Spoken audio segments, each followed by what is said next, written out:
Hi, my name is Nick, and this video will be an explanation of a program that I created using Visual Basic in Excel on how to calculate the refractive index of a given material.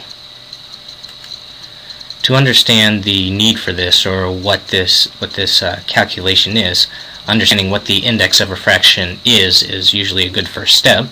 And as Wikipedia here tells us, refractive index is simply a measure of how much light is slowed down when passing through a medium. In a lab class that I help teach, one of the labs is to find out what this is, and what I've done with this program that I created is automate the whole thing. In other words, take all the data that's collected from that lab and by the simple click of a button calculate within seconds what the refractive index of that particular material is. As this picture here in the center pictorially describes, light comes in with an initial intensity I0. Four things can happen. The light comes in and it will reflect back off with an intensity I sub r. It'll come in and transmit through with an intensity I sub t. It'll come in and the material will absorb it. That intensity is I sub a.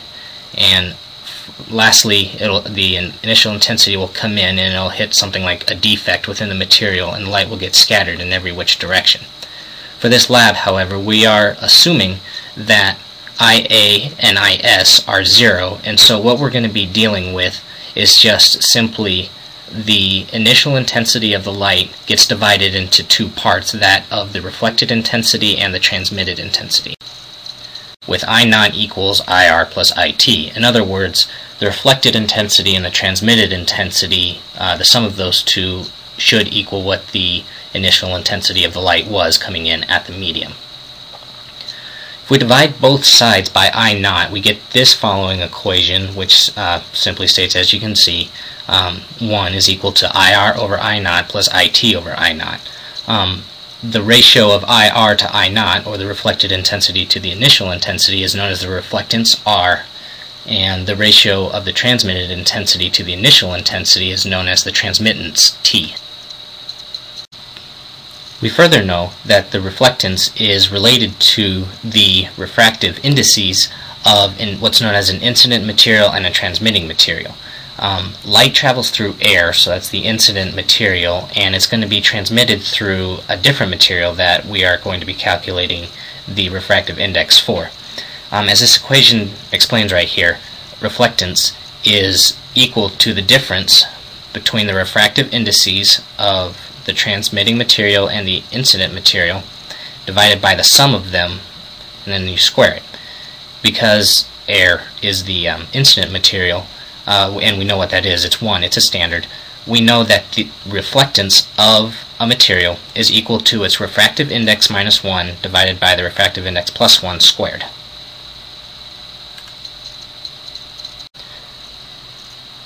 Now, the way that we're going to actually calculate the refractive index of a material is we're going to use this relationship right here. What T sub n signifies is a transmittance through n slides of the material in question. The way that the lab is set up is we have a light bulb set up, so it gives off an initial intensity of light. We have a spectrometer at the end of a hollow tube. The hollow tube is to block out most of the ambient light, and so the spectrometer is at the end of it, so it's black, and it receives light only from the light bulb. And then in between the light bulb and the spectrometer, we're going to stack n numbers of slides. The T right here is the material property, transmittance.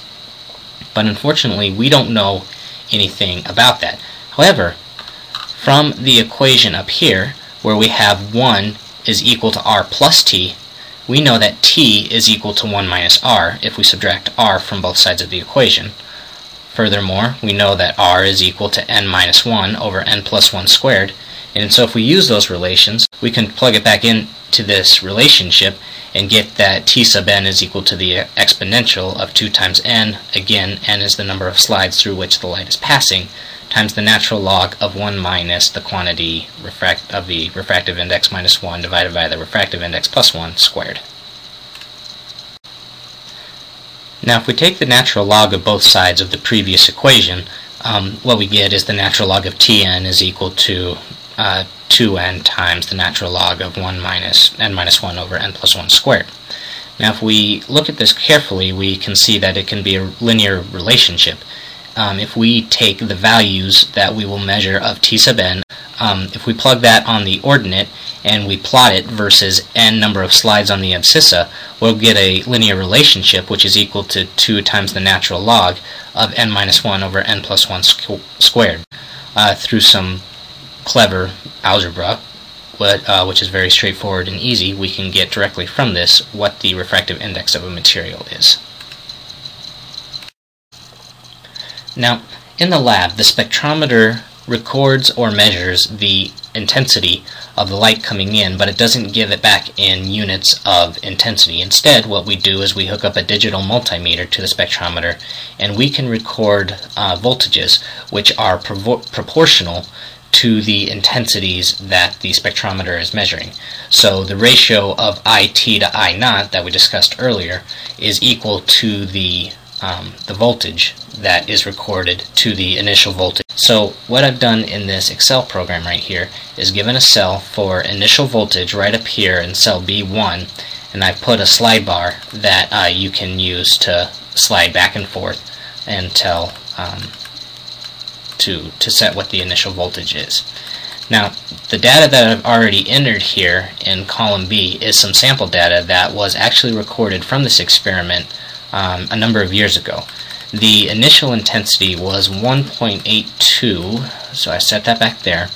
And what I've done here is put the values in for V sub 1, V sub 2, V sub 3, etc. The way that this program is running, I'm just going to give a demonstration real quick, is you go up here to this button that says Enter Data and Calculate Refractive Index. Click on this, and the way that it's been set up is if there are values already entered here into the first column, it's going to plug those in to their respective text boxes right here. I've also given the option of selecting what your material was, whether it was a glass, ceramic, metal, or other, maybe like a composite or a polymer, etc. And once all this data is entered, you can push Save and Calculate Refractive Index. Once you push this, it does some calculations, and in less than 1 second, a message box appears and it says 1.321722 is the refractive index of my glass. I click OK, and what I have done down here is read that out into the Excel worksheet as well.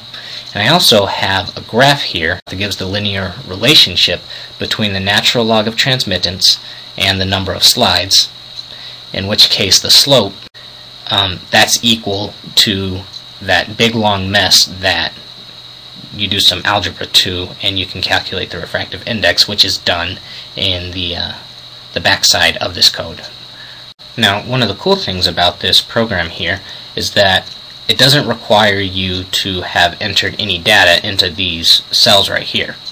So if I go up here and I delete everything, and I delete down here the refractive index from my last experiment, if that's the case, I can come up here and I can click Enter Data, and you can see that all of these text boxes are empty and ready to have values entered into them.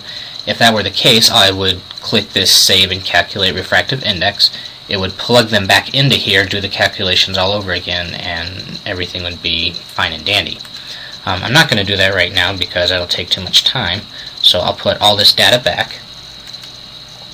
And yeah, that's about the sum of what this program does.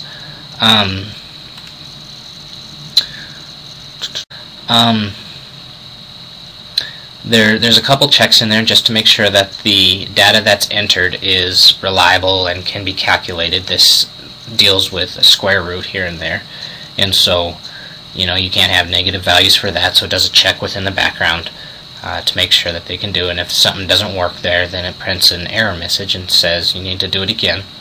But other than that, it's just a very basic program to calculate refractive indices in this particular experiment.